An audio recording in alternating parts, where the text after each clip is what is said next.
Since the first exchange of news from another place, the opportunity presented itself for the distribution of false or fake news. I presume the first fake news was spread to deceive another clan in those early days when clans were still making war over grazing fields. But in the modern day, the governments formulated a way of spreading fake news to the whole country all at once. Propaganda flew all over the world to make it seem like the government is doing what it is supposed to be doing, and it was easy to hide all the fake news that they sent into the world. Origin of television news. Lowell Thomas hosted the first ever, regularly scheduled news broadcast on television in 1940, which was simply a simulcast of his nightly NBC network radio newscast, with the television broadcast seen only in New York City over pioneer NBC television station WNBT, now WNBC.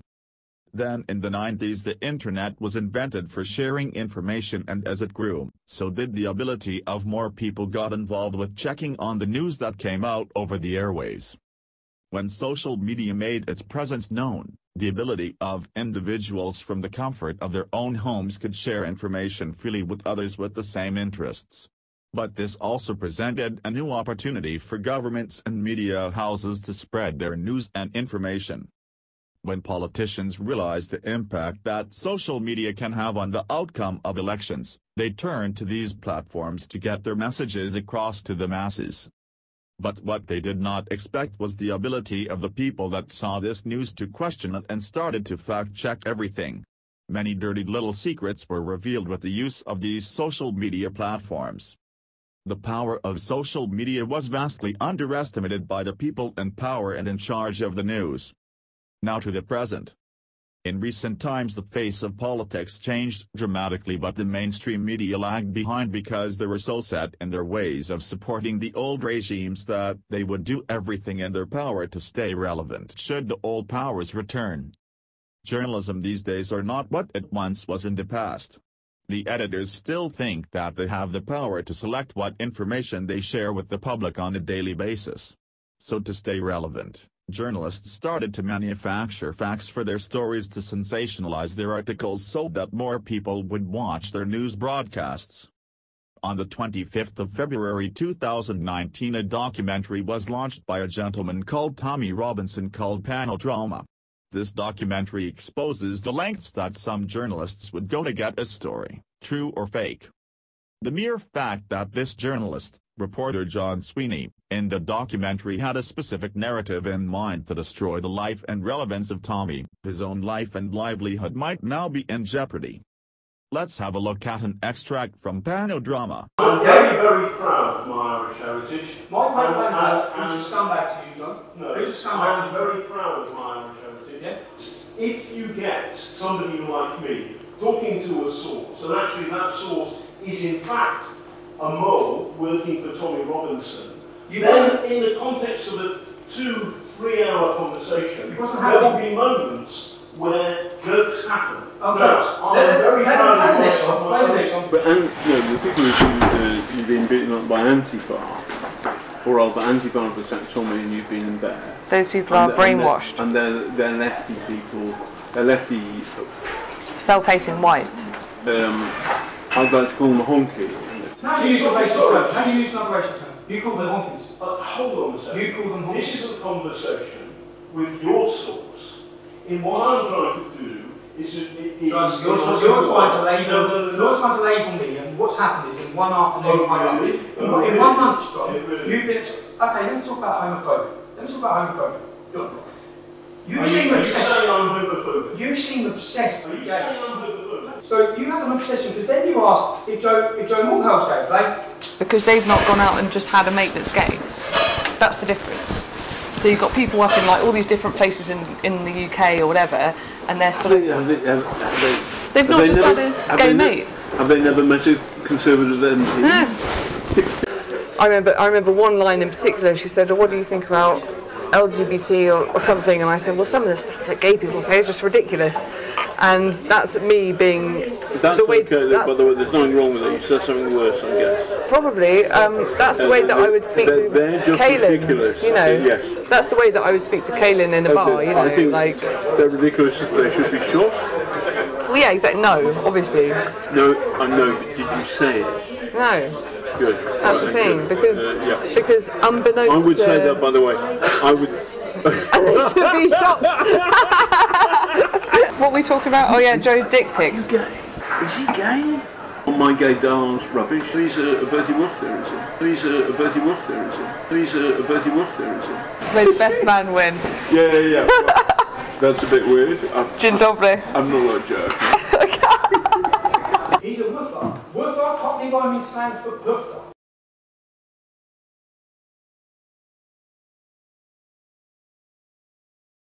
Presenters, reporters and correspondents are the public face and voice of the BBC. Puffer is when you're asked, you're able to explain. That is the most derogatory term you could have used possible for a homosexual person. Oh, come on. John. My oldest friend at university is gay. I'm not Is it okay to use homophobic. is it okay to use I the lost term? my temper with the Church of Scientology. I was defending against Is it okay to use the terminology woofer? Is that okay? It's not great. Is it okay, John? No, it's not. It's one of the most derogatory terms you could It's use. not derogatory, but the idea that I'm homophobic is not true. Let's get down to let's get down to the reason. John, let's get down to the reason that you and all of the media, you're trying to destroy me with a fabricated. We're trying to give you. You're blackmailing people. Okay. You're lying. You're telling. Listen, John. a heavy word. You're alleged to blackmail people who are in your meetings, in your interviews, whilst young men are being And you are the man who's making the allegations. Oh, in order. No, I'm not. You've just heard the people making the allegations. I'm not the man making the allegation. You've heard those are witness statements to my solicitor. Now let me go to the next one. Let me go to the reason why. I want to ask you. Let me go to the reason I want to why. ask you a question. You can ask me a question, mate. Because if we've been on the end of a deception, Let me go to the next I one. want to know about it. Okay, let me go to the next one. Okay. This is the reason. So now everyone understands the reason why the elite, the classist, Don't elite. Don't call me elite. Am I a cannibal? Let me play the next one. I've met Danny. Danny was, I was working on some film on Newsnight, and Danny was in the green room. It was unusual to meet a white working class male in the Newsnight green room, and I was in the same way. Who's normally in there? Sorry? Who's normally in there? It was so unusual that me and one of my mates, we went down there to have a drink with him in the way that you would do with somebody from the, you know, a cannibal from the Amazonian, from Amazonia, or maybe a creature from outside. So working class white male is a cannibal from the Amazon. No, That's what you said, so you're on camera saying. Okay, so wait a second. You are a classist elitist. The way you view working class people is a disgrace. The reason we have the problem we have is because a journalist like yourself, from the background you're from, sneering down upon our community. Sneering down, thinking you're better than us, and let me just... My understanding of the Labour Party today is they're almost like blooming, I don't know, activists. Well, they're social. The point is, you hear much more accents like yours and mine, rather than fuck off, or rather than Tommy's. So the Labour Party, they will have accents like yours or hers, middle class, rather than fuck off. You believe the working class vocabulary is simply fuck off. That is your classism. What I'm doing here, John, is I'm exposing you, I'm exposing Panodrama, and right now, John, because right now... So this text was sent to us, yes, and this is the text from that source who's on that video. Okay. And the text is, from you, if you had anything to do with this Panorama doc, I will fucking bury you, you bitch. Did you send that text? Point proven. I have video evidence that did not come from my phone, and here you are about to betray it to an entire nation. John. No, yes, John. I'm going to ask you a question. I've just told you an answer. Sorry, okay. This would be, so right now, so people understand, this would be going on a documentary that would be aired to the entire British public. It wouldn't be, because we would put the right of reply. No, and here's the right of reply. John, is this true? John, is this true? As I expected, they did not bother to verify the authenticity of that fake text message in their hunt to take me down. John says he would give me the right to reply, to which I would say it's fake, but the fake allegation that I threatened to murder my ex-female employee would effectively be aired to millions of people across the world. And I'm certain every national newspaper would run with the headline, Tommy Robinson threatens to kill female employee. I wanted to prove, and I've just proved, how easy it is for fake news to be created and for people to be targeted and their lives destroyed. You have been harmed. And John, this is deception. my solicitor is currying a court injunction against you. Okay. Oh, fantastic. Against you. That's So good. you. So is this a lie? This is a lie, Tommy? fake news exposed. Very good. Okay. Is this a lie, Tommy? John, I suggest Tommy you get Robinson, home. Yes. Is this a lie? I never sent that message from this phone. This is my phone. Oh, you didn't send it from that phone? It wasn't sent from a phone. I didn't send it. Oh, hold on. It wasn't sent from the phone. I didn't send it. Is this a lie? You'll be able to catch it all in my Is this a lie? documentary. You'll be able to catch it all in my documentary. No, we haven't finished our We're finished. documentary. No, we have finished. In fact, John, you'll finish your career. You finish your career. You think so? I know so. I know so. Homophobia, racism, extreme. I'm not a homophobe. You are. And I'm not a racist. You are. And I'm not. I'm not. Okay. What you was. This is a lie. What the And establishment. what this is, mate. This is a skit show. What the establishment was about to do to me, they were going to destroy my name, sexualise comments. I'm not a member of the establishment. Yes, you are. You're working none of these things. Are you working the Home I Hate on this documentary? No. Have they been present in interviews? We have had some input from some Have they been present in interviews? including your spies. Have they been present in interviews? John, you are fake news. You're fake news. No. You've been creating. This is a lie, Tommy. You've been proving. You told us this a lie. Is a lie. And you, sir, are the source of the lie. The idea that I'm homophobic, that's not true. This man has lied to us through people. John? Are you John? So, hold on. I suggest you prepare yourself, because once this goes live, which it's going to, outside your offices on the 23rd of February, I've got all the evidence of you creating stories, telling sources and people hold on to a say. second. Outside your offices, because this is what you do all the time. It's all evidence, John. What you do You know is you threaten people. It's all evidence. You always threaten people. And the hate you're lying. you have put up John, online. don't talk about hate when you're calling people woofers. You intend. Listen, I'm sorry I called somebody. Oh, you are. Oh, you are sorry. What about? Are you sorry to the Greeks? Are you sorry to the Irish community? Are you sorry? You insulted a Greek woman by speaking Turkish to her. You said you found it funny. I didn't know. It's on camera, John. It's on camera, John. But you said you would sexualise. You said you would sexualise my comments that were innocent. No. Yes, you did. You're on camera, John. No, I didn't. John, the world's going to watch this, bro. This is a lie. Good luck with your injunction. Good luck, my injunction. We haven't finished on Panorama. No. And stop threatening people. You finished. Shouldn't threaten Julia Ebner. You think I'm finished? I've got another thing coming, and I can give you that for free. Can you? Okay. Yeah. Good. Go and find a lawyer. I've already been with a lawyer, John. Okay? Right, I've already been with a lawyer. I've already dissected every one of your comments. No, you haven't. Yes, I have. What you've done is read the worst possible thing on it. I can defend every second of it. Word of it. Yes, I can. And on that note, and I will. And on that note, all I'm saying the establishment. You work for the establishment. None of these people are the establishment. No, you are. You're working with Hope Not Hate. You are working with the government, and you are all going against me because I speak out. I'm not working with the British government. This is a campaign. I understand some of the anxieties that you have. I get that. And John, why would you be creating one? Why would you tell someone what to say about me? Why would you tell them? I didn't do that, and you're mischaracterising me. You didn't do that. Everyone's going to watch this. No, I know everybody's going to watch it, and it will be good fun. But more people will watch our Panorama. You find telling. No, please. This is my life, John. It's my life. It's my life too. It's my life too. You find it fun.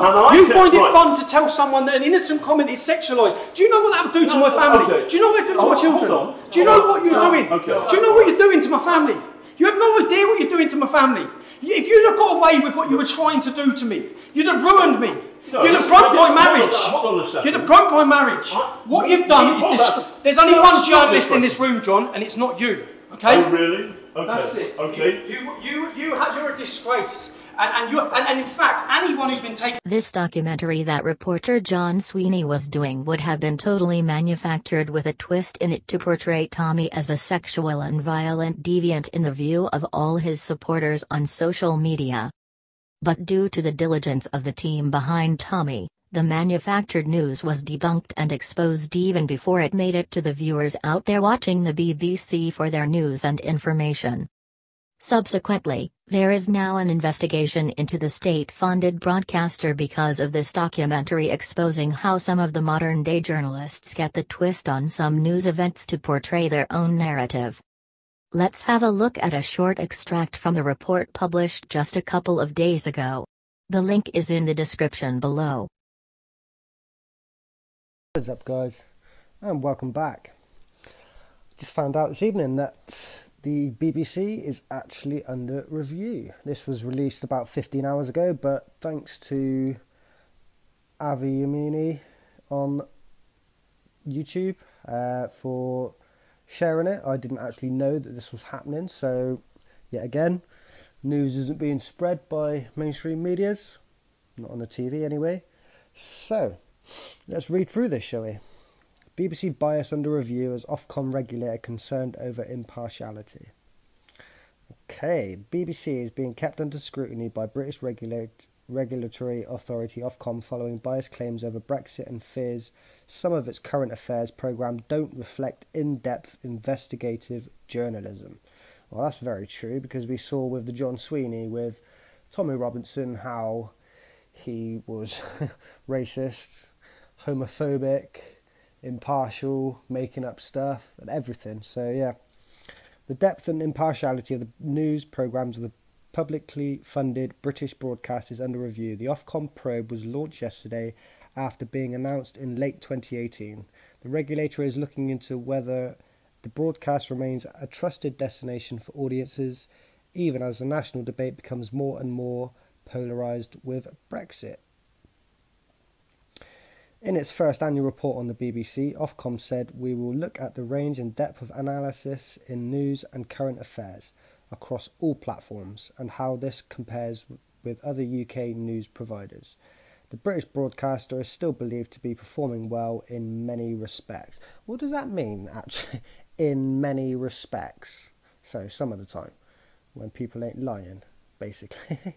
The role of social media platforms has been to put more people in contact with each other no matter the location. It is easy for one person to connect with a friend from the other side of the world. But there is also the downside to the social media platforms. And this is that there are some that would abuse their anonymity and spread their own form of fake news to try and convince others to believe their own viewpoints. It is not only the fake news that is being spread on these platforms, it is also their bullying and trolling the views of others that are not the same as their own.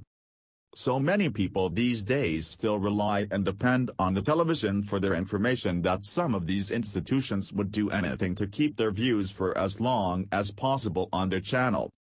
The mainstream media gets censored by government to spread the information that they want, and they put pressure on the social media platforms to do the same by banning those that expose the corruption and intimidations of the mainstream media.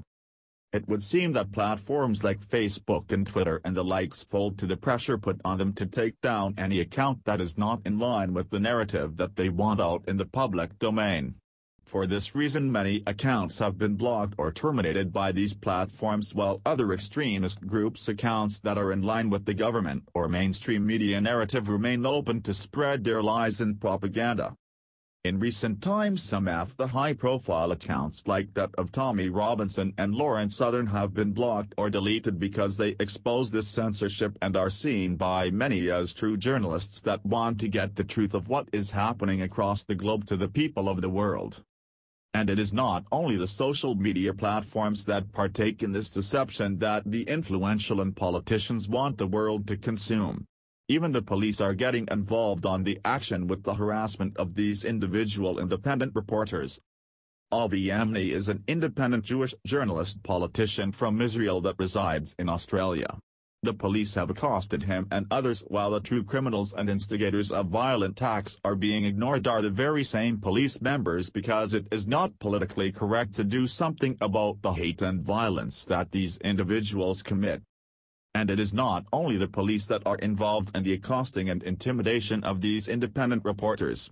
People like Lauren Southern has been banned from several countries like Australia and South Africa for exposing the truths that these governments do not want the world to see. When will the world open their eyes to start to take note of all the lies and deceptions that the governments and mainstream media are trying to feed them on a daily basis? Besides the Panodrama documentary from Tommy Robinson, the mainstream media do a great job at discrediting themselves as the reliable source of news information. Many news broadcasters will limit the time given to those that do not share the narrative that they want to get out to the public. Many of the panels that they put on to discuss the events that they cover are made up of lackeys that will follow the script that they want. And when one of these panelists deviates from the script, they cut them off so quickly it is not even funny. This is because the panelist might expose the truth to the public. Modern-day journalists value their jobs above their integrity and morals because they will exaggerate some events to get the viewers to hang on to every word that they say. But even these exaggerations get debunked by the fact-checkers on social media. An example of such an exaggeration is that thousands attended a protest against some or another event that happened, and when the fact-checkers did their homework and exposed that there were no more than 100 protesters at the event, the reliability of this reporter as a truthful reporter is down the drain. It is a failure of the mainstream media that is the cause that social media is taking over the function that they occupied for so long. There are now more independent reporters around the world than ever before, with every mobile phone able to record events and even broadcast events as they unfold. Should censorship of a certain side of the political spectrum be allowed by the people that use these social media platforms? The moment a social media platform becomes a public traded entity, they should be held liable for unfair discrimination against those that do not hold the same views. A privately held platform can distribute any information that they want because the private owner can be held liable should any criminal activity take place because of the platform. How should public platforms be judged and be managed when they use the funds of shareholders? What should happen to these media houses and broadcasters that promote fake news on a continuous basis? Should they lose their licensing to broadcast news events or not? That will be our poll for this video.